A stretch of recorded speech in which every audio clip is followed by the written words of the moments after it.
In this video, I'm going to show you the two different methods to receive money on Revolut. Let's get started. Method 1. Request money from an existing contact. Start by opening the Revolut app and clicking on Payments. Next, choose one of your existing Revolut contacts from the list. If they're not already using Revolut, you'll have to use the second method. Once you've selected the contact, click on Request.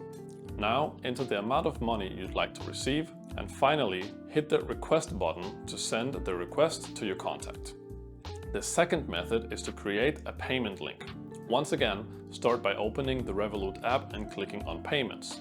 This time, click on the plus button in the top right corner and then scroll down and select Create a Payment Link.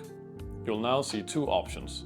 Either allow the sender to choose the amount they'd like to send, or enter a specific amount that you'd like to request.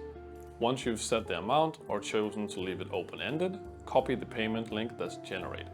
And lastly, share the link with the person you want to receive money from. You can send it via text, email, or any messaging platforms that work for you. And that's it. If you found this video useful, please leave a thumbs up and subscribe to the Financer YouTube channel. You can also leave any questions in the comments. If you'd like to get started with Revolut right away, we've left an affiliate link below. Thanks for watching, and I'll see you on the next video.